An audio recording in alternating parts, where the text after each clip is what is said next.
Aloha and good evening, everyone. We're just about at 6:30. I know we have a few folks joining us as we kick off, but we wanted to thank all of you on behalf of Hawaiian Electric for joining us in tonight's virtual community meeting.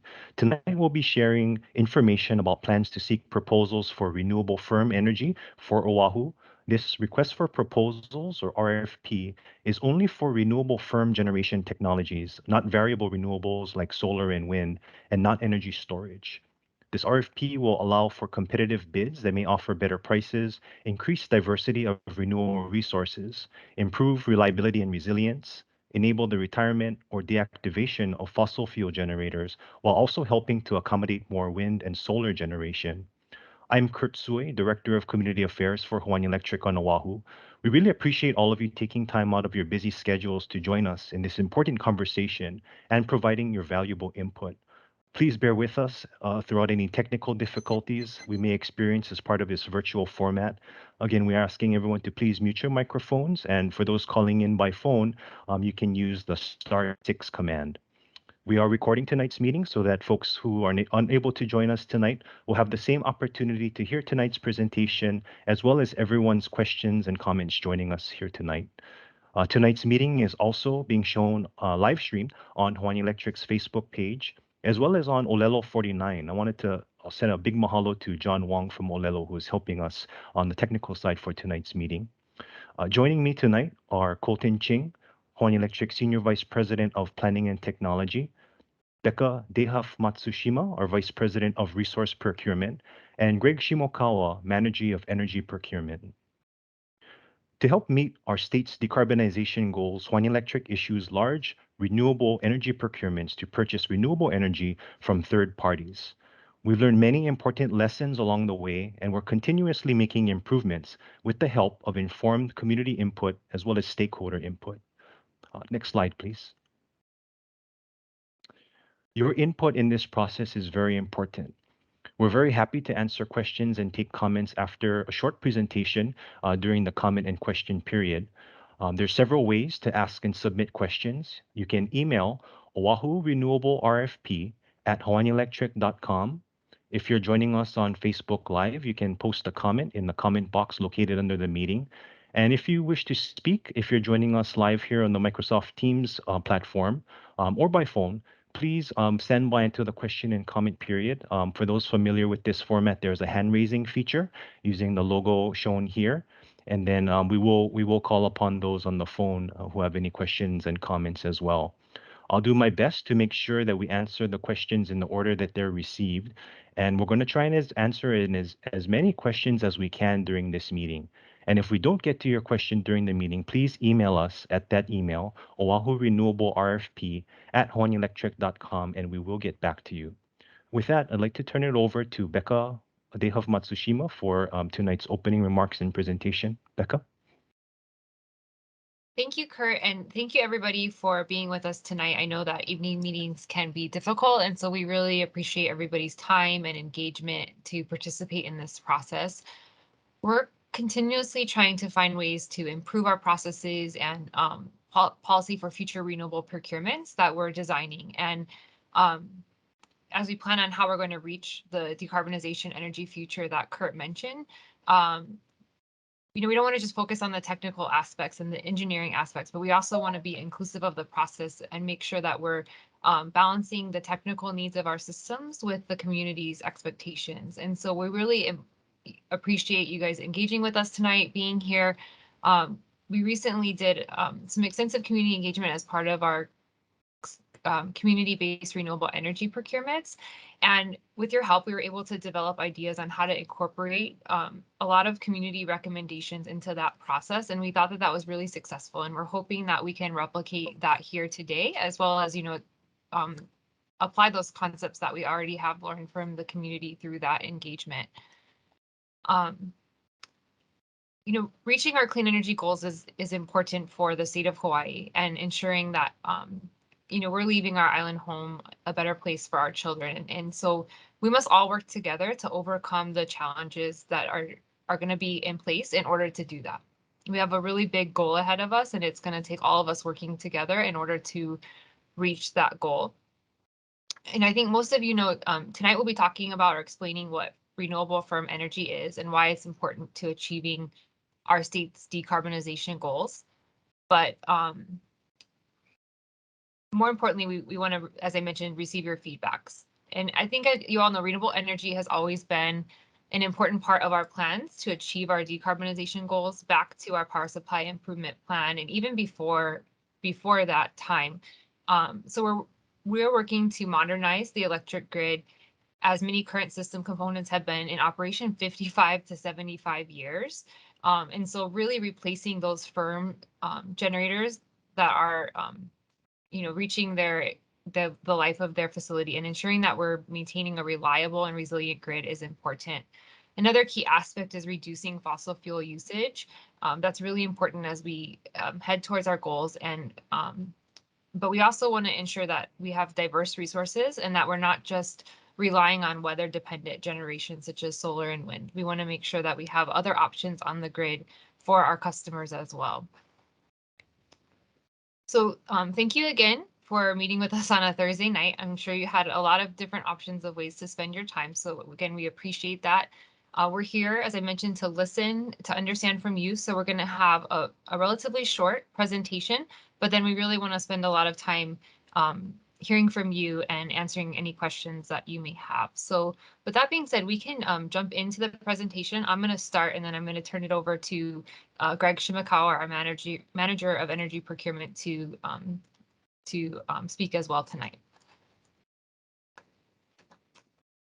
So the first thing we wanted to talk about tonight is what is firm generation, and exactly what it is that we're going out to procure for. We recently completed several procurements for what we call intermittent or variable generation, and those are things that are resource or weather dependent, so solar, wind, types of resources. What we're looking for in firm generation, there's a very technical term here up on the screen, but basically we're looking for a resource that's available 24/7, 365 days a year, except for during periods when we when that facility needs to have maintenance. Oh, I think we. Sorry, give me a sec.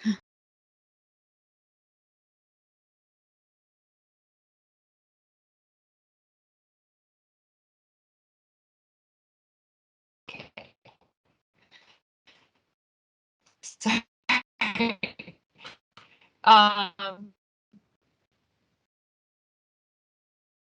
And so firm generation, it can't be energy limited or weather dependent. It needs to be available when we okay, can you advance, Jasmine?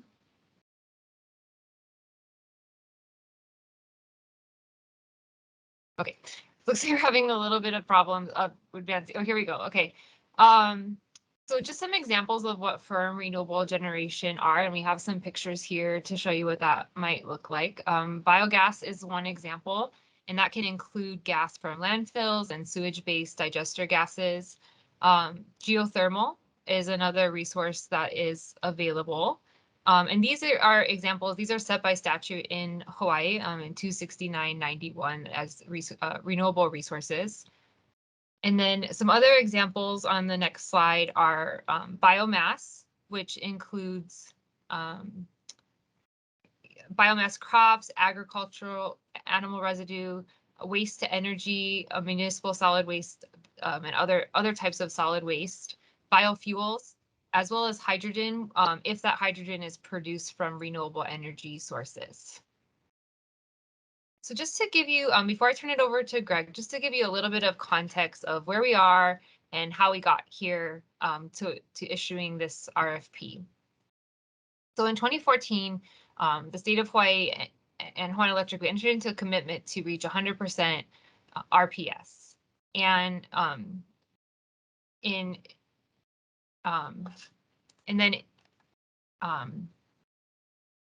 by 2045, and then between 2014 and 2021, we've run multiple procurements, starting with what we refer to as our waiver projects, through what we also call our stage 1 and stage 2 RFPs. And those procurements were for variable generation projects. So what we procured out of those were solar, and then solar plus storage projects, and as well as some standalone storage projects. The projects from those very first procurements in 2014 that were only solar projects, those are on our system today. They're up and running. And then our procurements later, our Siege 1 and Siege 2, we're currently in the process of, those are being constructed. So we have several facilities going in being built as we speak. In 2016, we completed a pretty extensive planning process, which we refer to as our Power Supply Improvement Plan. And that identified the need for firm generation, which we've always known is a need on our system, but was specifically called out in this Power Supply Improvement Plan. And that plan basically was to tell us what type of energy do we need in the future to meet our renewable goals, as well as maintain our reliable grid and make sure that that grid is also resilient to various things that can happen on the grid, such as weather-related incidents. And so that plan identified the need for future firm generation that's renewable. And what that would allow us to do is to retire some of our fossil generation that is currently on the system and currently providing that firm generation. And then recently, so that's been in our plans, and we've transitioned to now what we call an integrated grid planning process. And we've continued to have the need for firm generation. And we've been discussing that, and we've always had in our plan that at the end of this integrated grid planning process, we would issue RFPs for firm generation, as well as other resources such as additional variable resources.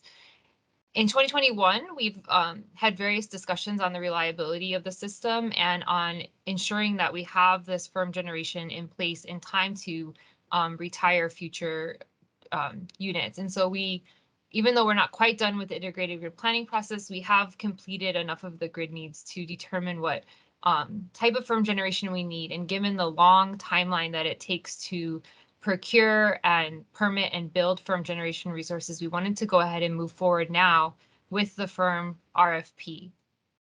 And we also received several feedback from various members of the community asking us what our plans were for that. So we wanted to come out and let people know we have been planning for that. We did want to issue this RFP. And so in November 2021, we filed a request with the commission to issue a firm RFP. And in December 2021, the PUC issued guidance back to us on what it would be looking for as part of that RFP.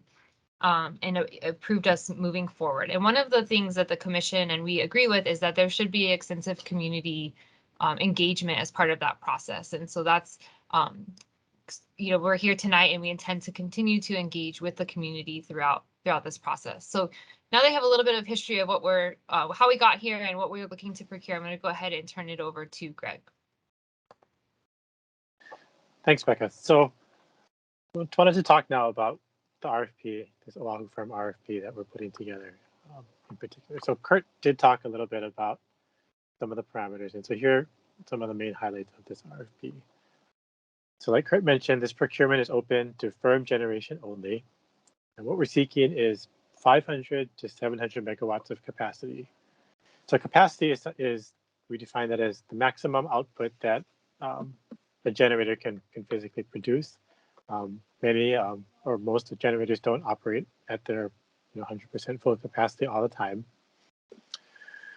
Our planners are looking at lots of different things, and we're looking at possibly a even higher target, higher than 700 megawatts that could potentially enable the retirement of even more fossil fuel units to the extent that we receive good cost-effective proposals that will meet the grid needs that we identify through the integrated grid planning process and other objectives.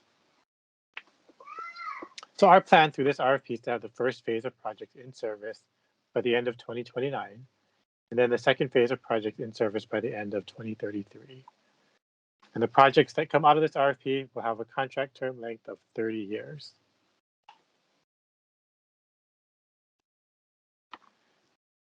So like I mentioned, the objective is to acquire 500 to 700 megawatts of energy from renewable generation.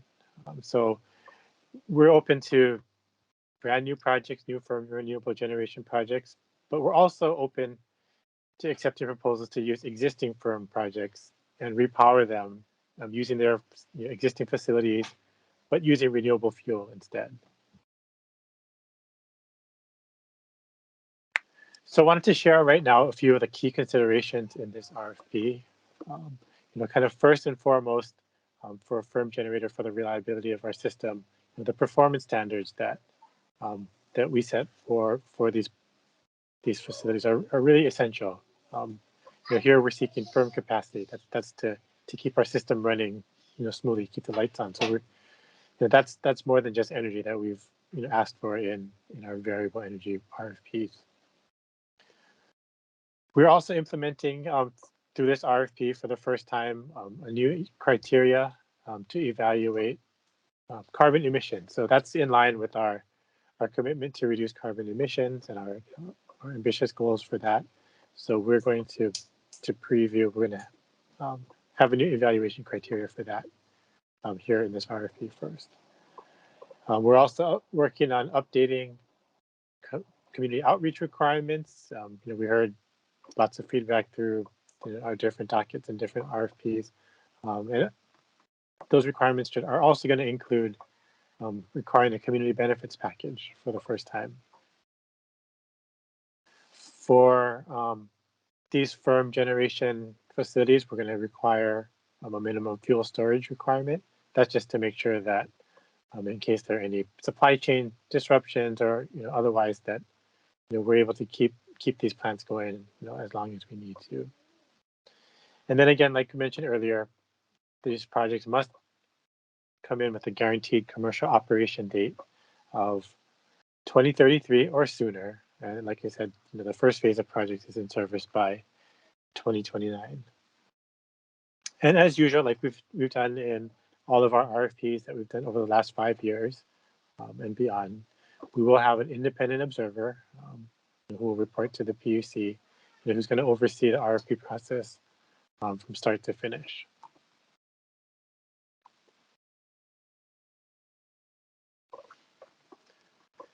So this slide here is just kind of a flow chart of the renewable energy procurement process. And right here where the arrow is where we are. Right now we're actually before this whole process. So again, we wanted to get out in front and talk to you folks as soon as we could.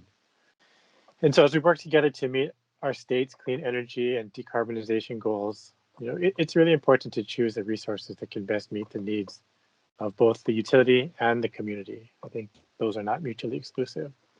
And so, we've developed a very comprehensive information gathering process that we feel ensures that questions and concerns are able to be adequately addressed before the final decisions are made.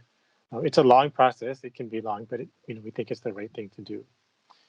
And so this chart shows where we are in the process. And so it's very early on still. We're in the regulatory approval stage where the orange arrow is.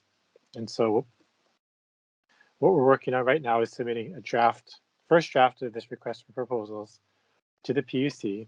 And that'll be done next week.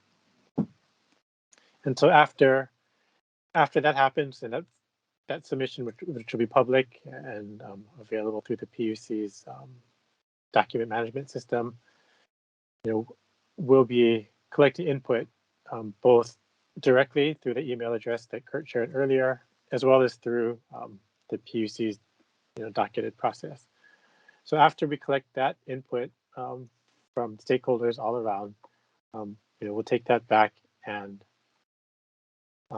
revise that draft and submit the final RFP to the commission for its review and ultimately their approval. And so once we've made it through that process and we issue the final RFP, the second box here, we have a thorough evaluation process to ensure that the proposals meet all the requirements that we agree upon and that we set forth in the RFP. And finally, after the final project or projects are selected, we'll begin contract negotiations with the winning bidder. And so the contract, which we call a power purchase agreement or PPA, once agreed upon, will be submitted to the PUC for approval. And so through this process, there's several opportunities to provide feedback. First now, as we're developing the RFP and the requirements, then during contract negotiation and approval stages, the orange stars on the slide here. And, as we do these more and more, these RFPs, we're working on continuing to improve this process. And, we welcome and really invite public participation. Greg, I just wanted to And know. so just a note here.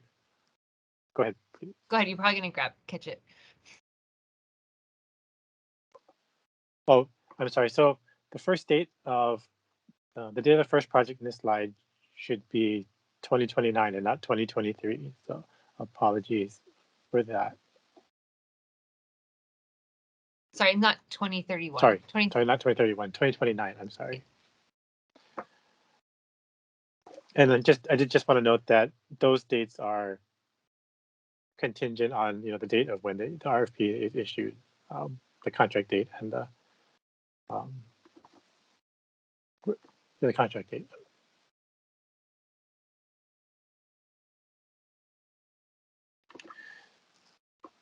So based on estimated durations from our recent RFPs, this is a proposed schedule in draft form, starting from today, our community meeting here, to next week when we file the RFP, through the regulatory process, and we're anticipating that we'll be able to issue the final RFP after it goes through all the approval processes by May, and then issue it by the end of June of this year. Also those dates, and if we issue that at the end of June, that'll mean that bids will be due at the end of September, and we will be able to make our way through the evaluation and selection process, through the end of the year and into 2023.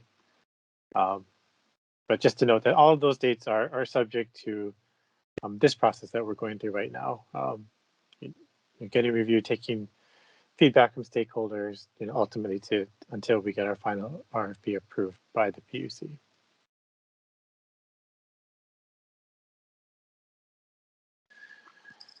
So again, we wanted to really highlight that there are multiple opportunities through a process for public engagement, and we want to make sure that folks are aware and tracking that those opportunities do exist. So first, and where we are right now is in the RFP development stage. So meetings like this, once we get underway, it's very likely that the PUC will order a status conference where we'll present our plans. We'll take more feedback. We'll take questions, and then as we go through the review, there'll be an opportunity to submit comments in writing to the PUC, or publicly, and to the PUC, and it'll be taken in consideration as we get our way through to hopefully an approval of the RFP. And then, like I mentioned earlier, prior to signing the contract, we do now, and this is something that has developed over time, thanks in large part to feedback from many of you. We've required public meetings by the developer, and we've required that written comments be submitted to both the developer and to Hawaiian Electric. And really working on being more specific about the community meetings and how they're held, and the frequency of them. And then when we get into the regulatory process, the PUC's approval, like I mentioned, there are opportunities to submit comments in writing, to be on the record with the PUC. And then after that, after the project is approved here, there's still a number, and depending on the project, the number of opportunities through the normal permitting process for participation and engagement there.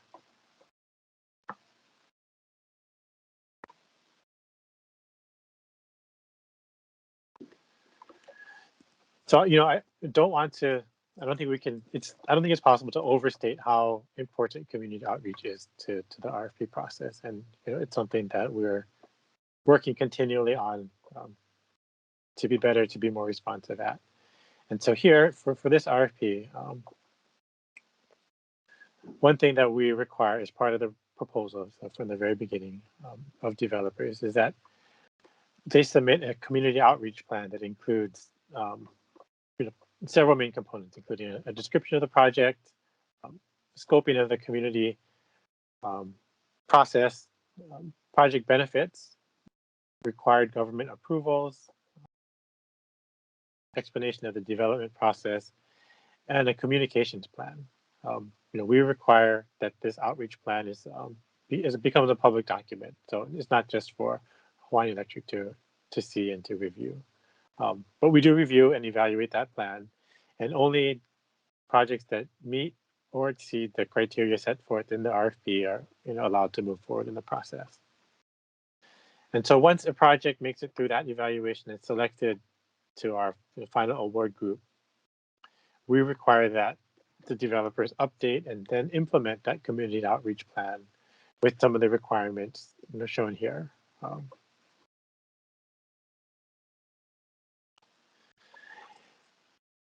And then something new that we're, I mentioned a little bit earlier that we are requiring and we're evaluating on is community benefits. And so something that we've modeled and we've not done before in an RFP, but we're proposing that we require developers to set aside 1%, and it can be more, at least 1% of the project's annual payment amount for community benefits. And so into the evaluation, we'll give preference to proposers, to developers that commit to larger amounts or to commit to providing other benefits that they can describe in their RFP responses. Things like local jobs or prevailing wage payment or improving community infrastructure, things like that.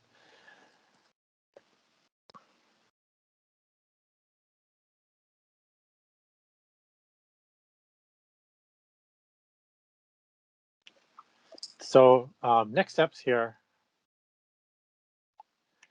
like we mentioned, like we went through, we are filing the first draft of this Oahu firm RFP next Monday, February 28th. And then after that, we will be collecting and reviewing any comments. Then, the draft RFP will be made available for review, both on the PUC site and as well as on the Hawaiian Electric website. Shown here, hawaiianelectric.com/competitive bidding.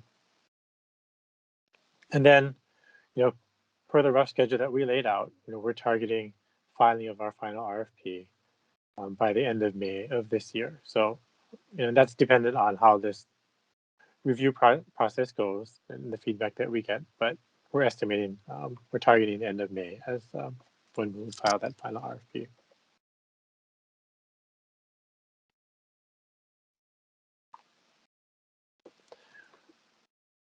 So thank you everyone for your time. Really appreciate you joining us. I'll turn it back to Kurt to transition here. Thank you, Greg. Thank you, Becca. And so we're going to begin the question and answer portion of the meeting. And so for those joining us via Teams, please, if you'd like to ask a question, please raise your hand and we'll call upon you. We did get a question in the chat, so we can start maybe with that one as a first from Kirsten Turner. Greg, when you mentioned the 1% of the PPA, was that of the power purchase agreement payment or revenues when you're making that reference? So that the way we thought about it, this is still very much in development. What this will look like. The thought was that it would be tied to the payment made by Hawaiian Electric to the independent power producer. But again, that's something that we're working on, and it's still a work in progress. Yeah, just add a little bit more color to that. So we are still sort of finalizing our proposal for that, but that'll be one thing where we're really seeking community and feedback from other stakeholders in the docket to weigh in on. I think one proposal we have is the percentage. We're also looking at maybe a flat fee based on the size of the project, and we're also looking at potentially having some cap tied to that amount as well. So those are things that we're still sort of fleshing out, but we'll hopefully have a final proposal for Monday, and then but we would be looking, obviously whatever we submit is just, as Greg noted, a first draft, and we'll really be looking for feedback on that proposal.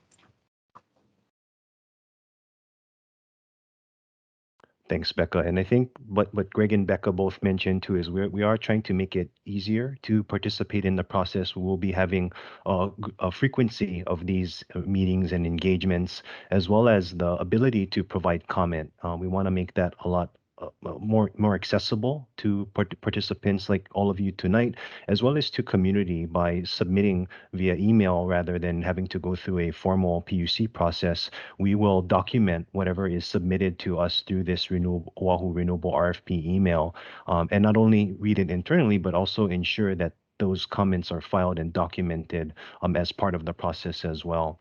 I see a hand up from Louis. Louis, please go ahead and feel free to turn your camera on and unmute yourself.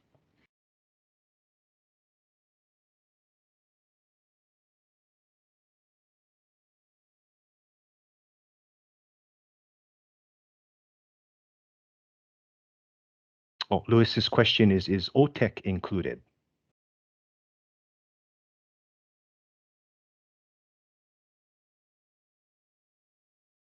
I think it would depend on how the OTEC is being presented and if it can meet the performance standards set forth in the PPA and the RFP. So we do have requirements for performance and availability, and depending on how the technology is being proposed, if it can meet those requirements, then I think we would consider that. But we also are looking for proven technology, and so it would also have to meet the requirements of our proven technology criteria that's set forth in the RFP as well. Thank you, Becca. Henry, your hand is up. Please go ahead.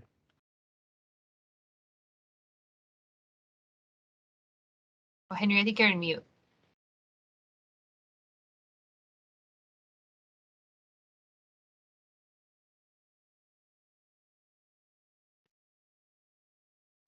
Is this better? Yep, loud and clear. Okay, 2 questions. Can small distributed generation systems be part of the solution? And can a project be part firm and part variable? So we're only looking for firm, so we wouldn't be looking for a part firm, part variable. And we're also looking in this RFP for in front of the meter utility scale sizes. So we have separate procurements and opportunities for distributed energy, but for this we're looking for utility scale. And are you including tree burning? It is not precluded from the RFP. We're including anything that's considered a real renewable resource in 269 91, but as Greg mentioned, we have added for the first time as part of our non-price evaluation, we will be looking at the carbon emissions from the facilities.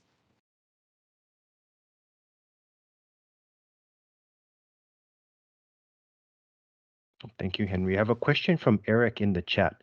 Is there any maximum size per project? Are you looking for 500 to 700 megawatts total? And what about per project?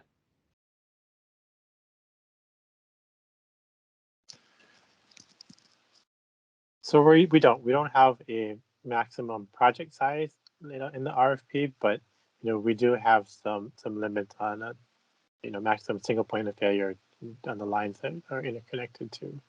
So a project could be as large as it can make it. It would require separate interconnections to be over a certain size. And that limit is 145 or 140.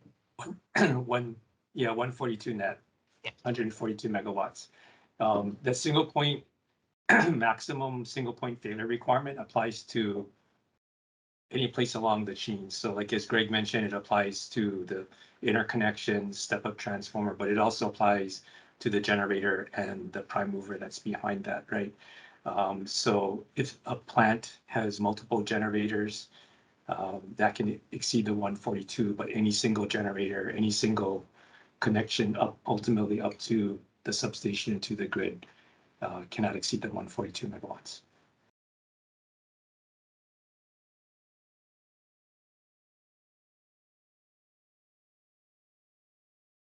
Thank you, Colton. I'm just checking, Louis, did you have another question? I see your hand up, or did you want to put it in the chat if you're having microphone or audio challenges?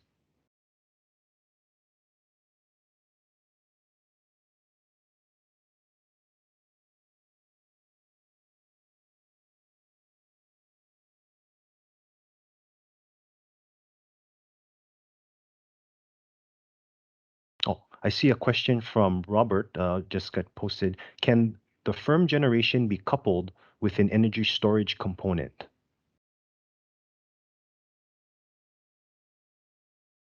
Want me to take Colton. that one? Yeah, go ahead, Colton. Yeah, yeah. So, Robert, I think we'll generally allow storage if it's a component of a firm generator. But as I think Greg mentioned in his beginning of his presentation, we're looking for a resource that meets all of the requirements of the firm generator characterization.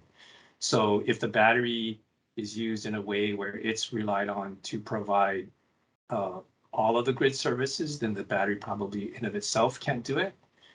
But say if like a battery is coupled with a diesel engine or a combustion turbine to increase its voltage control capability or its ramping and cycling capability, then I think that's something we'll take a look at, as long as that hybrid combination is something that meets all of our performance as well as commercial requirements.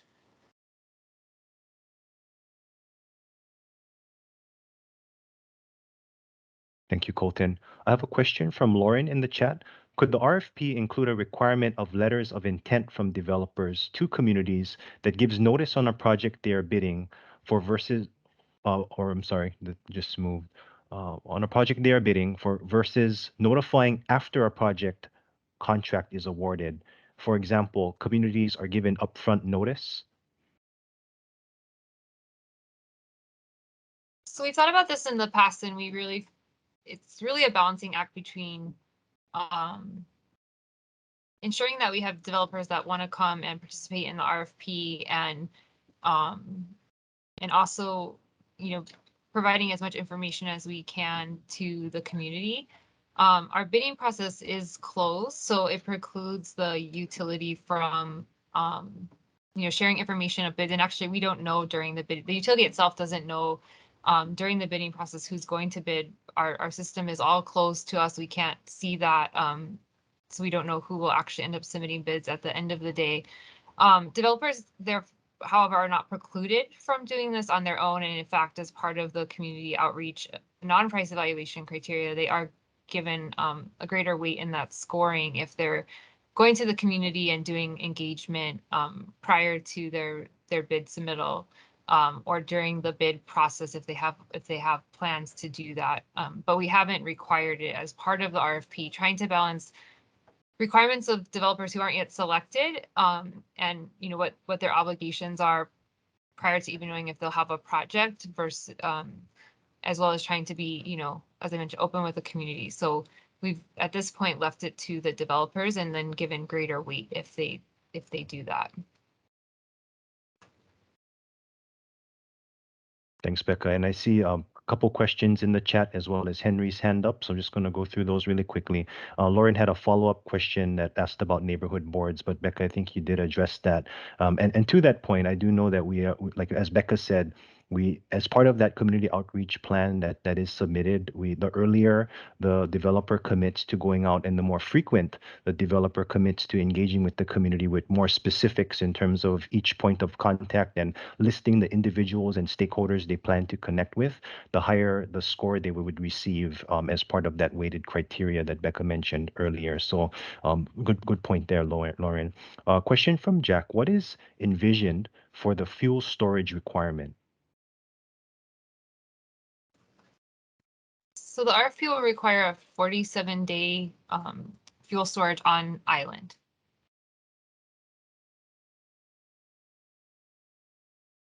Thank you, Becca.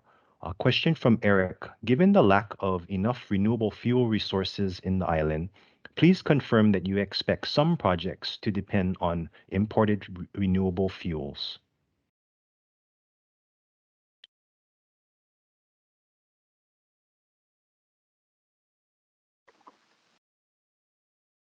So yes, I think that's the idea, and I think as Becca mentioned in the answer to the previous question, that's sort of the genesis for the requirement of 47 days on island storage. And just to be clear, that fuel storage requirement applies to projects and technologies that actually have a storable fuel. So a resource like geothermal, of course, wouldn't have that requirement because the source is local. Thank you, Colton. Henry, please go ahead. What is the last year a developer could reach out to the community and say that their project had been approved?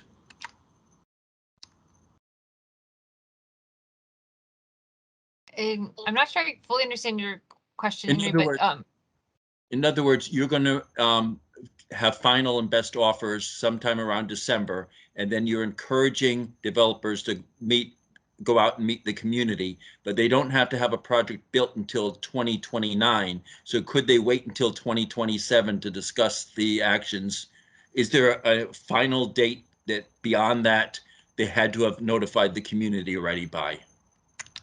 yes, so the and Kurt can help me out here because I can't remember the exact date, but for example, in our, of course, all pending commission approval of the RFP, we're hoping to make our final selection in April of 2023. And I believe we give a very short window, maybe 2 weeks, or Kurt or Greg, if you remember, before developers are required to post their project websites and make their projects public.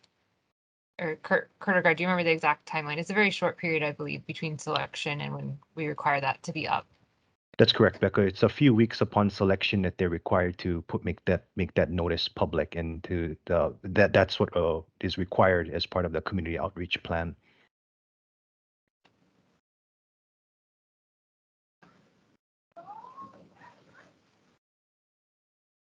Henry, did you have a follow-up question? The clap.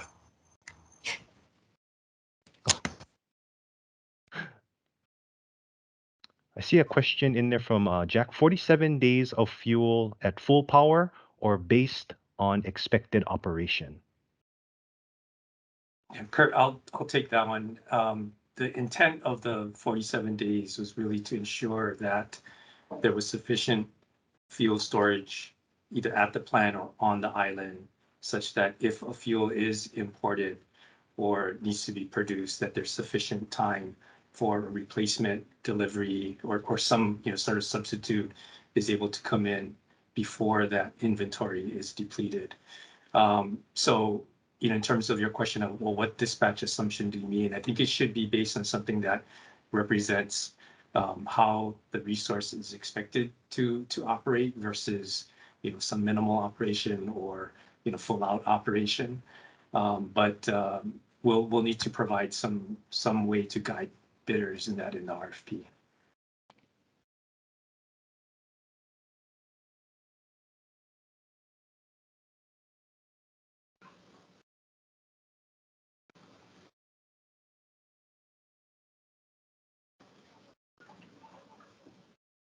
Oh, thank you, Colton.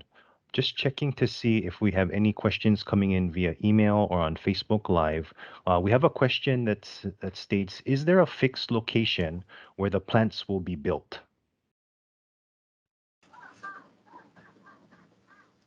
So there's no fixed location for the plants themselves. We have offered locations for substation interconnection, or we will be offering when we issue the RFP on or file the RFP on Monday.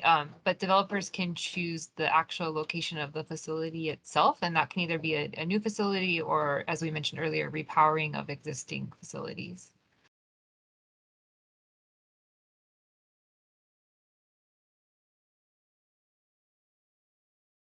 But Becca, just to add to what you said, we do have certain restrictions on project siting.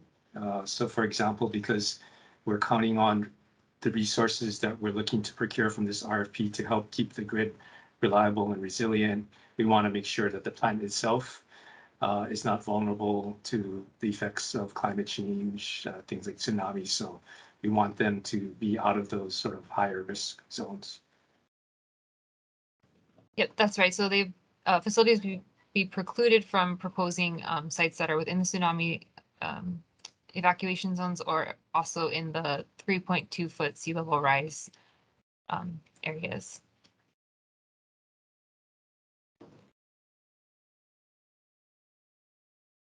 Thank you, Becca. We're checking all the various channels for additional questions, and please, anyone else on the meeting, if you have any, please do feel free to raise your hand or submit via chat.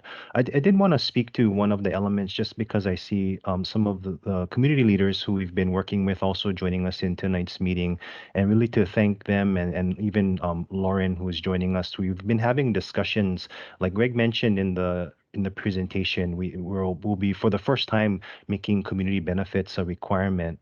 And so by no means do we have, a final answer or expect that this is a perfect solution. We need and hope to get input from communities on how to refine this. We're going to take a stab based on some experiences that we've seen, on other islands, and or as well as what we've experienced working in West Oahu when the community benefits package was negotiated for the Kembo Industrial Power Plant. And there was a lot of lessons learned in working with the community in that space, and we hope to apply some of that towards this new requirement.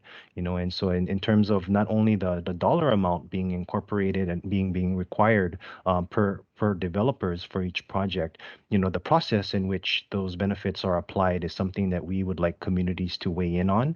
One thought we had, what West Oahu had done in creating the package, was to have those funds dedicated to some nonprofit hosting entity so that no funds are lost through the taxation process, and having an entity being whether they wanted to limit it to nonprofits that are within that host community, because what we have heard from communities is that we really want to ensure that the benefits stay within the host communities that those projects are proposed, and that's really the intent of and the spirit of what is trying to be done in this community benefits package. I think, as others have pointed out, that is going to be a really important component about how we move forward in the challenges that we face with the issues of siting projects that many have mentioned.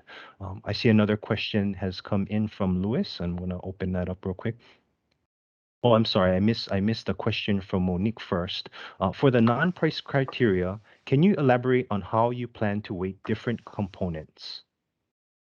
Sure. So typically, and how we've done our previous RFPs, the non-price portion of the evaluation counts for 40% of the score, and the other 60% being the price side.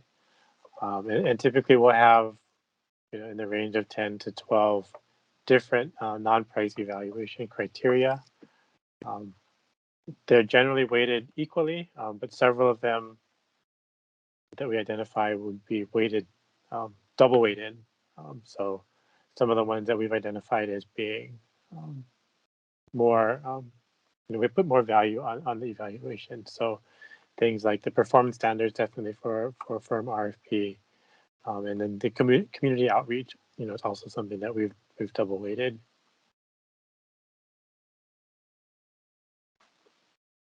Thank you, Greg. Question from Lewis. Where can we find your definitions of firm power, proven technology, etc.?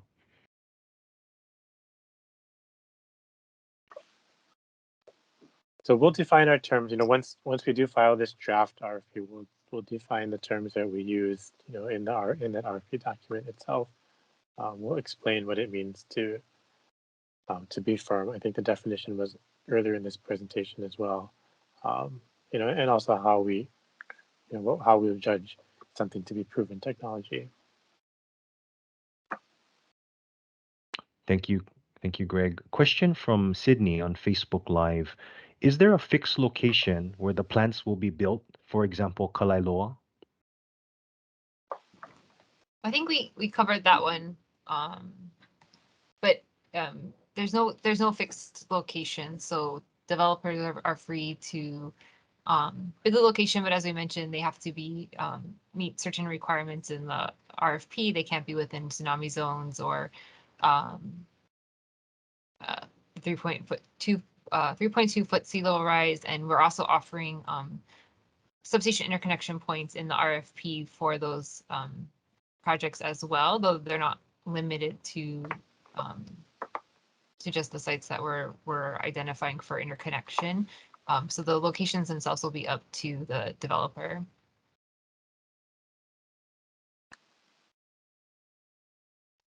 Thank you, Becca. Follow-up question from Sydney. Doesn't it have to be built in industrial zone land? So the So that projects really- have. Oh, go ahead, Greg. Oh, Go so ahead. it really depends on what and the nature of the project that gets, what what it is.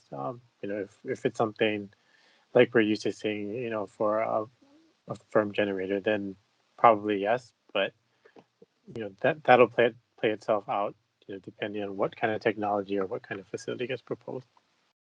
Yeah, but bottom line is the projects have to meet the all laws, so they'll have to meet the zoning requirements and follow those requirements. Thanks, Becca and Greg. Question from Lauren.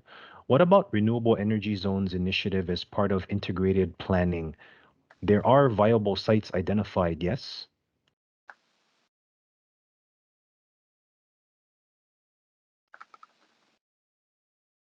So we're still Yeah. working through or Colton, go ahead. Yeah, sorry, had to find my mute button.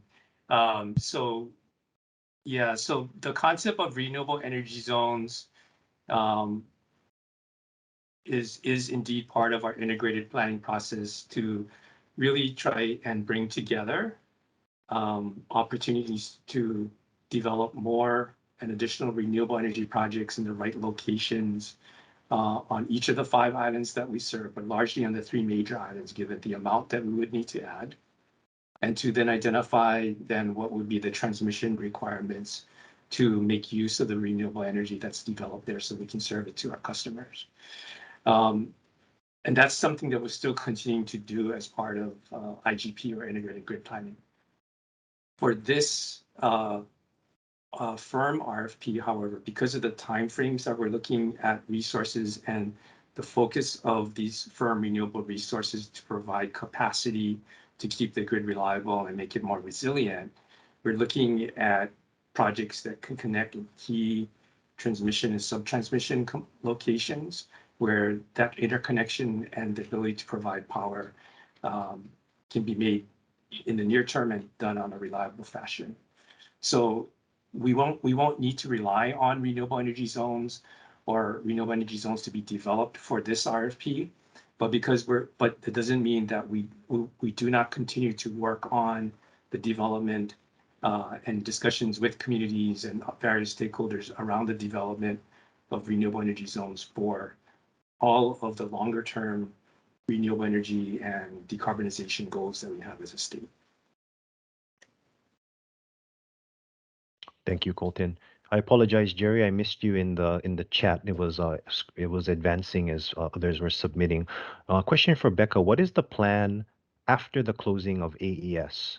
Would their property be available to be used by another developer?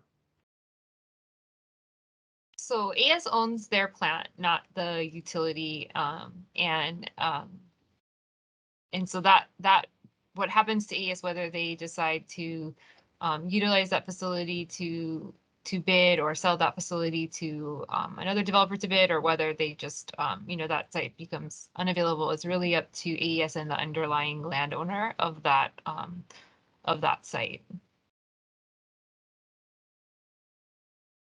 Thank you, Becca. Question from Henry: can the fuel be stored above potable water aquifers?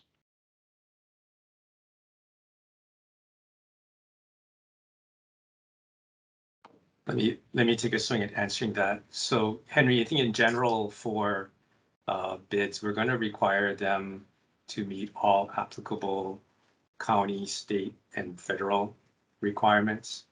And so I'm not an expert on fuel storage design or fuel storage permitting, but if fuel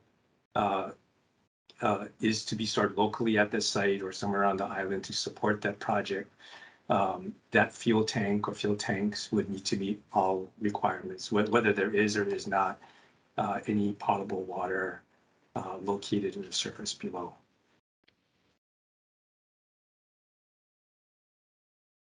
Thank you, Colton.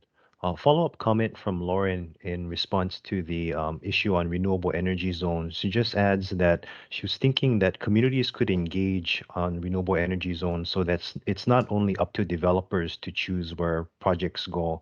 And point noted, Lauren, I think that is something that we're continuing to work on as part of our outreach, as part of integrated grid planning and sharing that technical analysis that was done as part of that process. Yeah, that's absolutely right. A question from Jack. What restrictions are planned for the interconnections? 138 kilovolt, 46 kilovolt.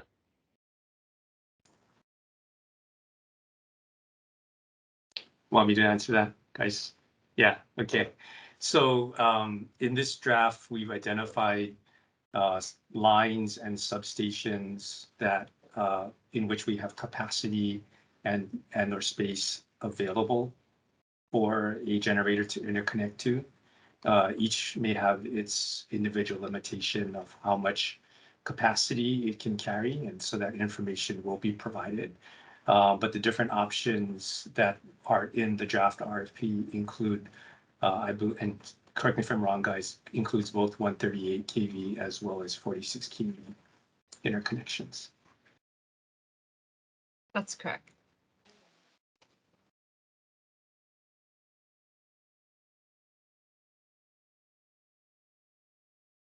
Thank you, Colton. Thank you, Becca. Any other questions from anyone in tonight's meeting? Anyone wanted to raise their hand or unmute, or any additional questions in the chat box? Happy to address those questions. Also monitoring the emails as well as the Facebook Live.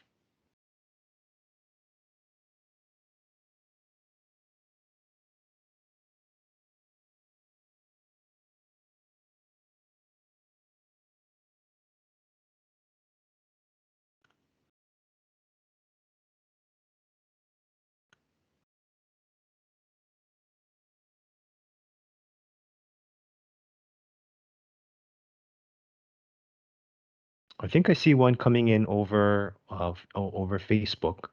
Can smaller firm power systems be put into areas where substations are thus creating microgrids?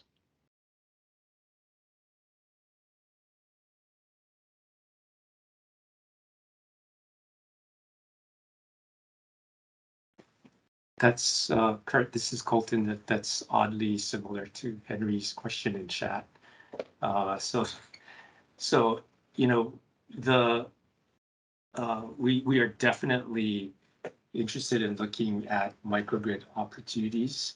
But for this RFP, we're really focused on getting firm, dispatchable, renewable energy capacity to add onto the system. That, as Becca mentioned, the opening that we need to have on our system to replace aging fossil fuel generators with. So for this procurement, we're not looking at smaller distributed systems, even systems that could be part of a distribution microgrid.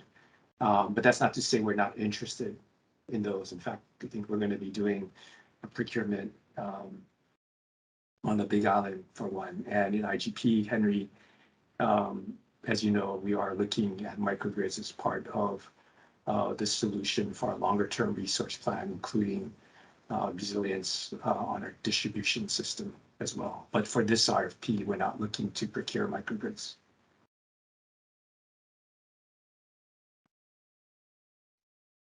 Thank you, I Colton. think to Becca. add to Henry's question, and Colton can kick me under the virtual table if I'm wrong, but in general, we like to spread our generation around the island. So to the extent that there are sites available and interconnection points available, we would be interested in having generation located in in various parts of the island. Yeah, I missed that second half. No, absolutely right. The diversity would be nice. Thanks, Colton and Becca. Bob, I see your hand up. Please go ahead. My question is, what is the smallest generating unit with it? Like, would 5.5 megawatts be acceptable, or whatever, and have several of such units?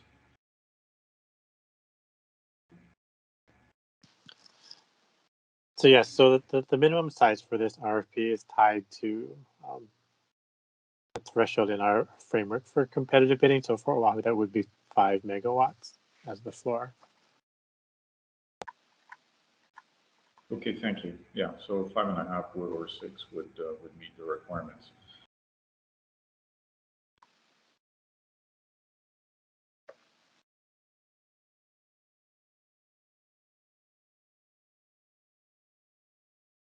Well, thank you for the question, Bob. Any other questions? Also monitoring the other streams as well.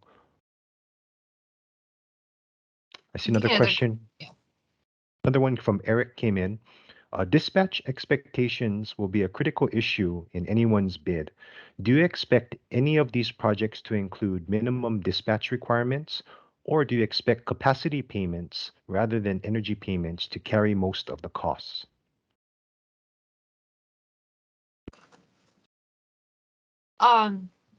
So if you don't know that we have a specific expectation with regards to the dispatch, but if a project does have a minimum dispatch requirement, then it should specify that when it bids, so that we can take that into account as part of the evaluation. And with regards to capacity payments versus energy payments, the firm RFP is structured to provide for both, and it'd be up to the developers on how they want to structure and split the costs between those two payments under the PPA.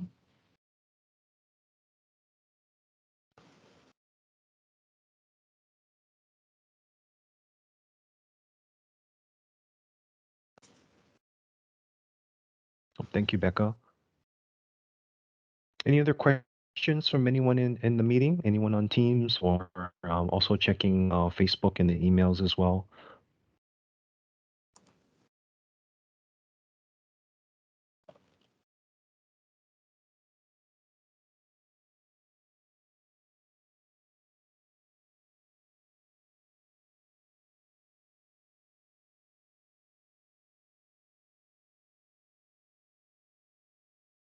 Well, thank you for all the questions, everyone. This is really good, and we're also open to input as well. So for those who are joining us in tonight's presentation, if you'd like to submit any questions or comments via email, via what's shown up on the screen, please do so. We welcome your input.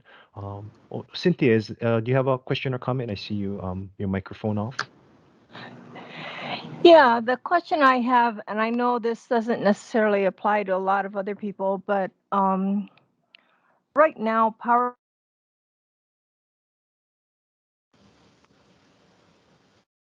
them are in what I would call potentially environmental justice communities. Is that going to be a factor here so that we don't burden those same communities in the future, or at least to the same degree as we have in the future? And I think you know that I'm the one who calculated that from the North Shore down to Ewa to Ka'ena, 74% of the power generation on island minus the rooftop is in those generating facilities. So again, I'm trying to be a little bit, and I know it's like not in my community anymore, but I mean, we're already carrying our portion, I believe, of the burden. So will that be a part of the consideration here?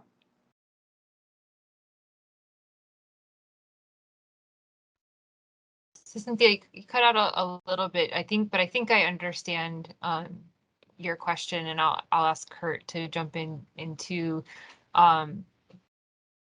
We don't have a specific requirement precluding generation in areas where there's already existing generation. But what we have done to try to address some of the concerns that you're raising, though I know it may not go as far as you noted, but we have added a non-price evaluation for giving more points to or more consideration, higher score to on the non-price side for facilities that are going to use land that's already been in use. So instead of taking away from ag land or land that hasn't been developed yet, really encouraging the use of land that's already been used for industrial or other type uses.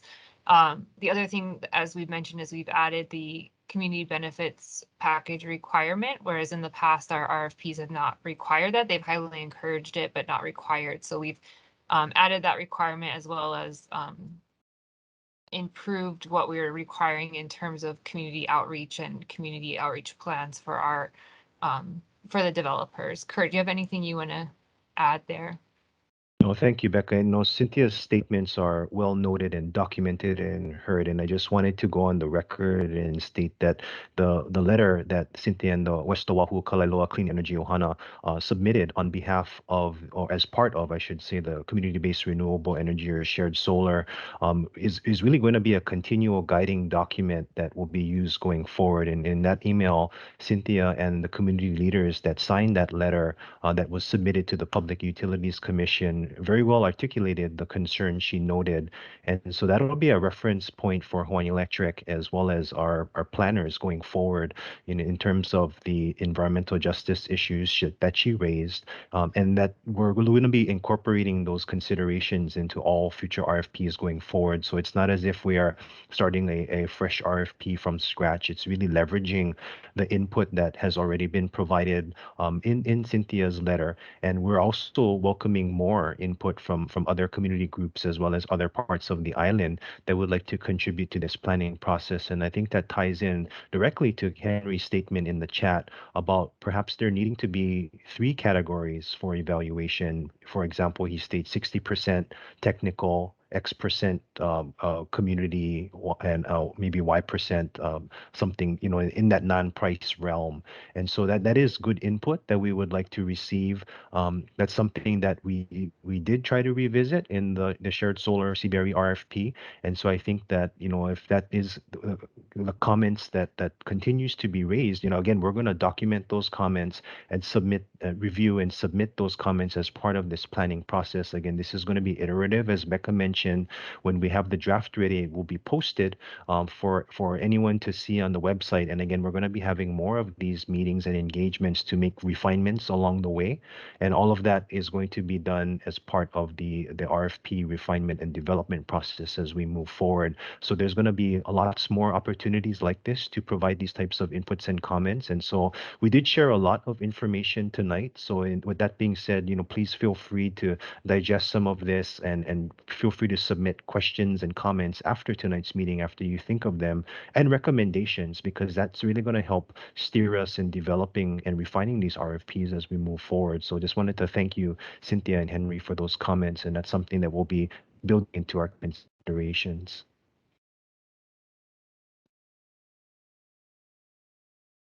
Henry, did I articulate your question correctly, or did you want to add to your comment? Yeah, I want to accept your 60% for the price and break up the other 40% into 2 categories, one being technical and one being community.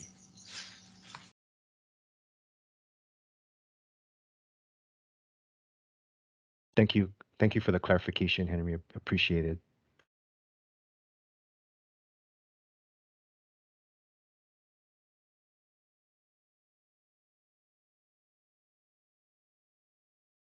Any other comments or questions from anyone in tonight's meeting? Again, just a call out if anyone has any that came up as of recent as part of this discussion.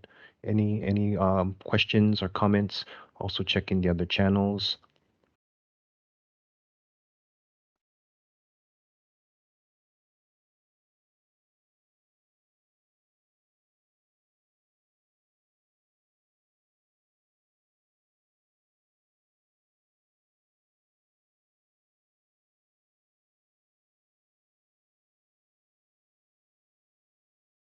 Well, I'm not. Wanted to thank everyone again for their time and for spending their evening with us again. And I hope to see all of you in future meetings. This is very helpful to us as we put the RFP together. And again, this will be a continual and iterative process as we move forward. But it really is going to be extremely helpful for us to work with all of you and collaborate on developing this RFP going forward.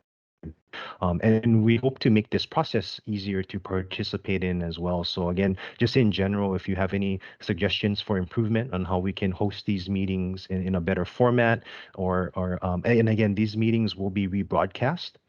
So our hope is that we will catch people who can view it after the fact on our website or on our Facebook page and even on Olelo. And so thank you again to Olelo for streaming tonight's meeting and for also hosting this recorded meeting on the Olelo site as well. But again, we are open to suggestions from community members and from stakeholders and how we make this process better.